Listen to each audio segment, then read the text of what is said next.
इतने दिन तक गायब रहने के बाद थॉर एक धमाकेदार एंट्री मारता है और काफ़ी गुस्से में लग रहा होता है। फैल्कन कहता है, थॉर कहाँ थे तुम? ये मैं हूँ सैम। डैगर कहती है, हमें लगा था तुम मर चुके हो। थॉर कहता है, मरोगी तो तुम। और थॉर कैप की टीम पर म्योनिर फेंक देता है। सब लोग उसके सामने कमज़ोर पड़ जाते हैं। डैगर कहती है, हमें यहाँ से जाना होगा, ये सब बहुत गलत है। थॉर कहता है, तुम लोग कहीं नहीं जाने वाले, और एक बार फिर से अपनी लाइटनिंग का यूज़ करके उन पर हमला करता है। आयरन मैन कैप्टन अमेरिका से कहते हैं, प्लीज़ लड़ना बंद करो, तुम्हारी हालत देखो, सारी हड्डियाँ टूट चुकी है, सरेंडर कर दो और तुम्हें जल्द से जल्द हॉस्पिटल ले जाया जाएगा। कैप्टन कहते हैं, मैं तुम जैसे घटिया इंसान के सामने तो नहीं झुकने वाला। तभी आयरन मैन अपनी टीम से कहता है, सभी लोग अपने ऑडियो ब्लॉक्स ऑन कर लो। और आयरन मैन एक हाई फ्रीक्वेंसी की साउंड बीम प्रोड्यूस करता है जिसे सीक्रेट एवेंजर्स सहन नहीं कर पाते। सुजन स्टॉर्म कहती है, ये कितना दर्दनाक दिख रहा है। मिस्टर फैंटास्टिक कहते हैं, हाँ अच्छा तो मुझे भी नहीं लग रहा, लेकिन कम से कम इस अटैक से इनकी हड्डियाँ तो नहीं टूटेंगी। थॉर तुम शांत हो जाओ, यहाँ से शील्ड इन लोगों को संभाल लेगी। आयरन मैन कैप से कहता है, इस साउंड बीम से ह्यूमन ब्रेन काम करना बंद कर देता है, पर तुम तो फिर भी हार नहीं मान रहे। चलो तुम्हें ज़्यादा दर्द नहीं होगा अब जो मैं करने वाला हूँ उससे, और अब तुम सुपर हीरो डिटेंशन सेंटर में ही जागोगे।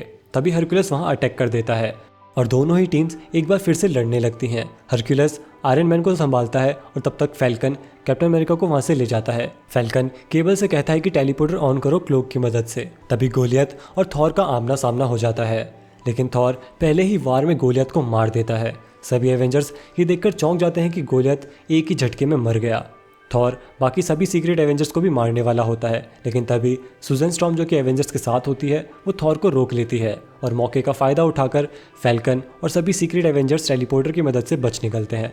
मिस्टर फैंटास्टिक थॉर को एक कोड का यूज़ करके शट डाउन कर देता है, यानी कि ये थॉर एक लुक अलाइक था पर असली थॉर नहीं था।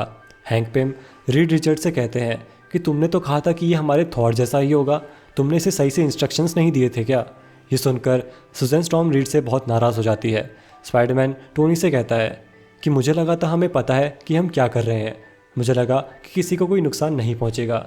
सभी एवेंजर्स गोलियत की मौत को लेकर दुखी होते हैं। वॉचर भी अर्थ से दूर कहीं बैठा ये सब देख रहा होता है। अवेंजर्स टावर में सभी घायल हीरोज़ का इलाज चल रहा होता है। हैंक पिम स्पाइडरमैन को बताते हैं कि वो बिल्कुल भी अच्छा फील नहीं कर रहे। स्पाइडरमैन भी कहता है कि हाँ जो हुआ वो बहुत गलत था, हमने साइन इसलिए नहीं किया था कि ये सब हो।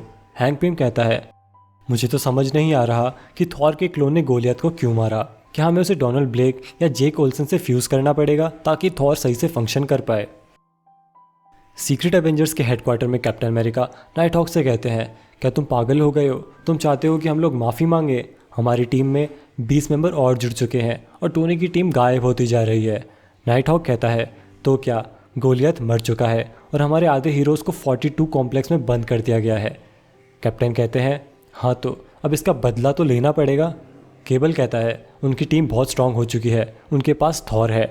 कैप्टन कहते हैं, वो थॉर नहीं था, वो बस एक मॉन्स्टर था जो रीड रिचर्ड्स ने बनाया था अपनी सुपर हीरो आर्मी के लिए। तुम्हें लगता है थॉर गोलियत को मारता? ल्यूक केज और नाइट हॉक के बीच में बहस हो जाती है। नाइट हॉक डिसाइड कर लेता है कि वो शील्ड के लिए काम करेगा और कैसी भी ऐसा ही सोचती है। कैप कहते हैं, जिसको जाना है वो जा सकता है। नाइट हॉक, कैसी और केबल वहाँ से चले जाते हैं। नाइट हॉक कहता है, ये बुढ़ा पागल हो चुका है, इसे तब तक शांति नहीं मिलेगी जब तक पूरी टीम ख़त्म नहीं हो जाती। तब हमें पता चलता है कि कोई दूर से उन्हें देख रहा होता है। न्यू जर्सी में गोलियत का फ्यूनरल होता है। टोनी हैप्पी होगन से कहता है, गोलियत एक अच्छा सुपर हीरो था, इसने बहुत जानें बचाई और ये बात हम कभी नहीं भूलेंगे। हैप्पी कहता है, शर्म की बात तो ये है कि फ्यूनरल के लिए इसे छोटा भी नहीं कर पाए। गोलियत की फैमिली को कितना खर्चा उठाना पड़ेगा। टोनी कहता है, खर्चे की चिंता मत करो, ये सब मैंने संभाल लिया है। तभी मिसेस शार्प वहाँ आती हैं और कहती हैं, गोलियत को पता था वो क्या कर रहा है, वो लॉ के अगेंस्ट जाकर काम कर रहा था और तुमसे लड़ रहा था, इसमें तुम्हारी कोई गलती नहीं है।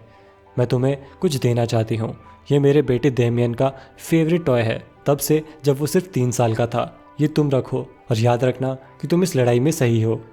रीड रिचर्ड्स पीटर को उसकी फैमिली के साथ खड़ा देखकर कहते हैं कि ये पीटर इतना अजीब बिहेव क्यों कर रहा है, ज़रूर कुछ गड़बड़ है। जॉनी स्टॉर्म अब हॉस्पिटल से वापस आ चुका है और फैंटास्टिक फोर की फैमिली अब पूरी हो चुकी है, लेकिन सुजैन स्टॉर्म एक लेटर छोड़कर वहाँ से जा रही होती है। उस लेटर में लिखा होता है कि रीड, मुझे तुम पर और खुद पर बहुत शर्म आ रही है क्योंकि मैंने तुम्हें सपोर्ट किया, तुम्हारे प्लान्स का हिस्सा बनी, पर अब मैं सीक्रेट एवेंजर्स को ज्वाइन कर रही हूँ और हाँ, मैं कोई अटेंशन पाने के लिए ऐसा नहीं कर रही। ऐसा इसलिए करना पड़ रहा है क्योंकि हमारे हाथ गोलियत के खून से भर चुके हैं और तुम ये बात पता नहीं कब समझोगे।